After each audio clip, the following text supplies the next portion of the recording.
Okay, so continuing on with getting the sphagnum moth into the root of Asiatic Jasmine, wrapping and getting it, working it into the root.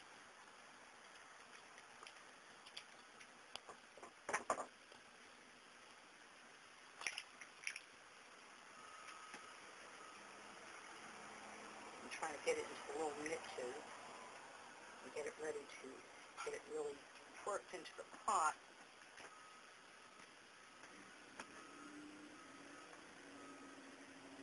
What I like about this jasmine is that it has a unique Y-shaped design, which is going to, of course, have to be quite trimmed. But from the original that it was in its pot, there's going to be quite a few jasmines going to come out of that 1 gallon pot, which was a pretty good buy. But it did have some issues going on as far as leaf looking a little brown, showing that it had some root-bound issues going on. Fortunately, there was no pests. It's another reason why I like to use the water method of soaking it. So if there's any undesirable pests, I've a few times got some plants from nurseries that had issues with pests or unknown caterpillars. It's like, ooh. So, there it is. I got this neat little, this is a cheese spreader that sometimes you can buy little cheese spread plates and use that as the tool to tuck it in.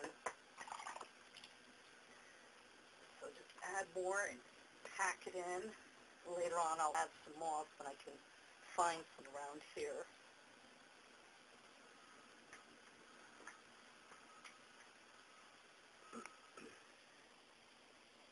I think I can round up a little bit more because there's some roots up a little bit high on this. You don't want to expose too much of the roots. But this is my first time with an Asiatic Jasmine, and I saw a beautiful Asiatic Jasmine. There doesn't seem to be a whole lot of information on the internet as far as bonsais, but I did happen to see in one publication online via Google where one Asiatic Jasmine had been trained in a bonsai with beautiful cascading effect. There's a certain Japanese name for it, which I don't recall. When it droops over the side of the plant, it cascades down. It's been trained for like 23 to 50 years.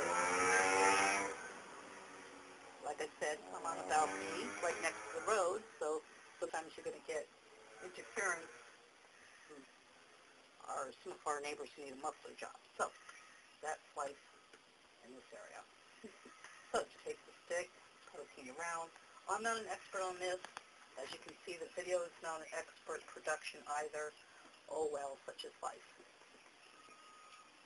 And then, there it is. Now, to trim it,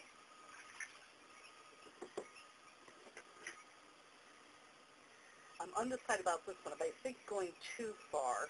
So I think what it needs to do is trim right about where it intersects or meets this point.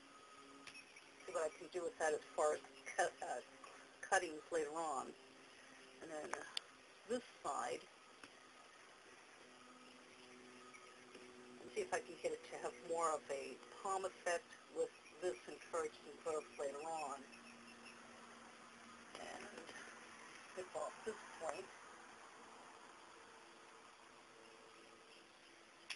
There.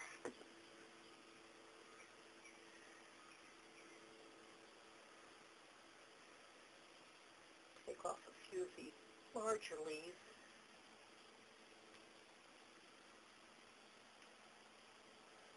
And right now I'll see what happens with this one. Leave this out here, see how it goes. This one I'm not quite sure if I want to trim it this time. Let's see. Yeah, it does seem to be nice. It's not crossing in front of any branches.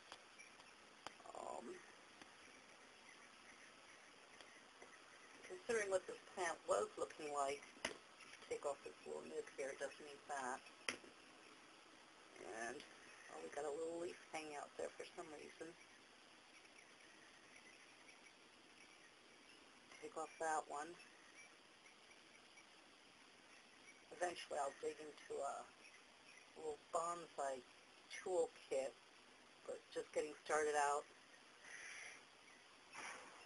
Take off that one, and that one will grow back.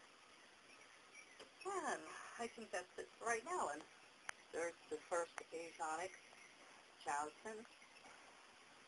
I'm going to have to get myself a used Lazy Susan so that way I can spin it around and some tools, but that works right now. All right.